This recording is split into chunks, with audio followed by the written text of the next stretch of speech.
When I was a kid, the disaster we worried about most was a nuclear war. That's why we had a barrel like this down in our basement filled with cans of food and water.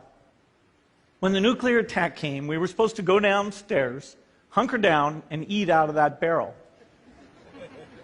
Today, the greatest risk of global catastrophe doesn't look like this. Instead, it looks like this. If anything kills over 10 million people in the next few decades, it's most likely to be a highly infectious virus rather than a war. Not missiles, but microbes. Now, part of the reason for this is that we have invested a huge amount in nuclear deterrence, but we've actually invested very little in a system to stop an epidemic. We're not ready for the next epidemic. Let's look at Ebola. I'm sure all of you read about it in the newspaper.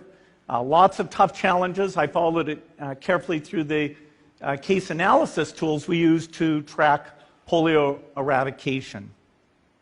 And as you look at what went on, the problem wasn't that there was a system that didn't work well enough.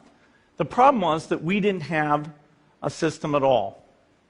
In fact, there are some pretty obvious key missing pieces. We didn't have a group of epidemiologists ready to go who would have gone, seen what the disease was, see how far it had spread. The case reports came in on paper. It was very delayed before they were put online, and they were extremely inaccurate.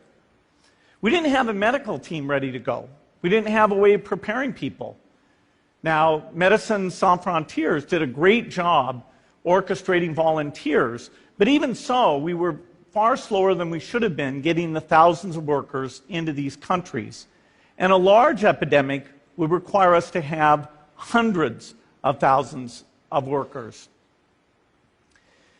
There was no one there to look at treatment approaches, no one to look at the diagnostics, no one to figure out what tools should be used.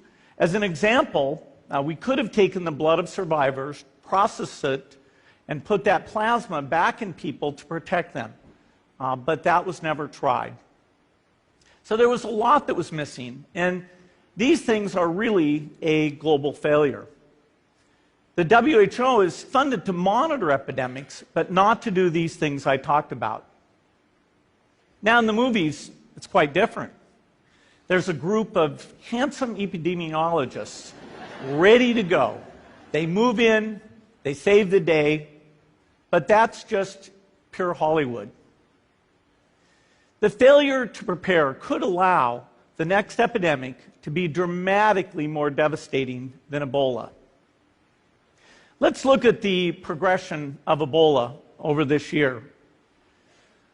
About 10,000 people died, and nearly all were in the 3 West African countries. There's 3 reasons why it didn't spread more. The first is there was a lot of heroic work by the health workers. They found the people and they prevented more infections. The second is the nature of the virus. Ebola does not spread through the air. And by the time you're contagious, most people are so sick that they're bedridden. Third, it didn't get into many urban areas, and that was just luck. If it had gotten into a lot more urban areas, the case numbers would have been much larger. So next time, we might not be so lucky. You can have a virus where people feel well enough while they're infectious that they get on a plane or they go to a market. The source of the virus could be a natural epidemic like Ebola, or it could be bioterrorism. And so there are things that would literally make things 1,000 times worse.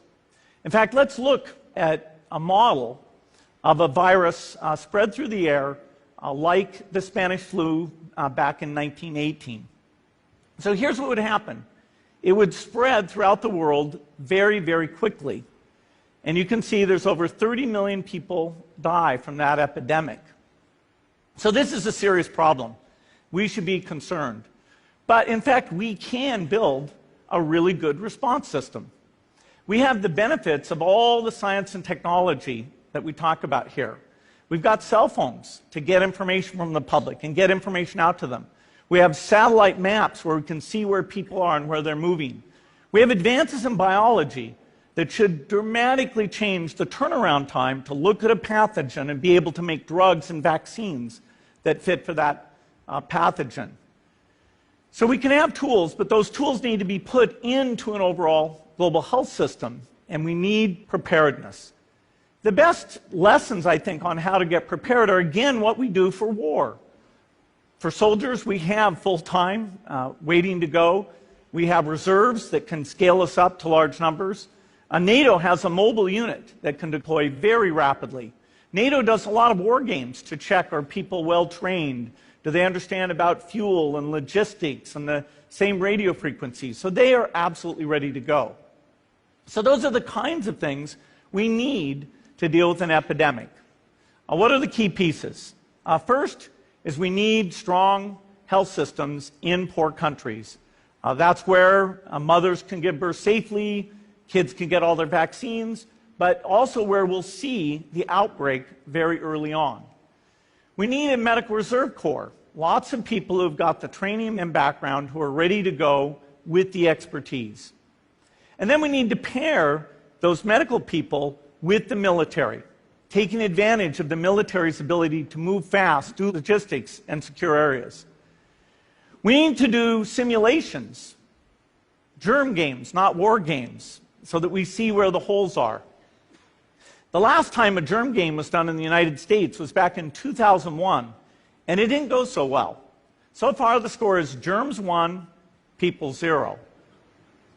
Finally, we need lots of advanced R&D in areas of vaccines and diagnostics.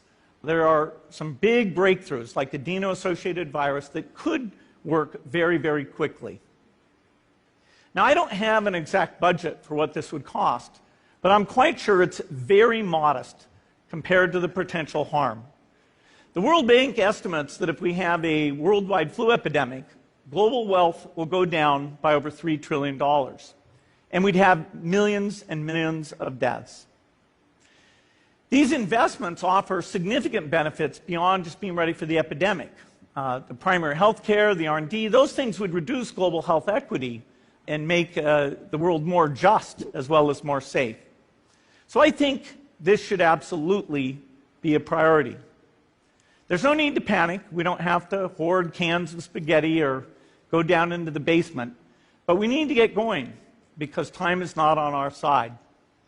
In fact, if there's one positive thing that can come out of the Ebola epidemic, it's that it can serve as an early warning, a wake-up call to get ready. If we start now, we can be ready for the next epidemic. Thank you.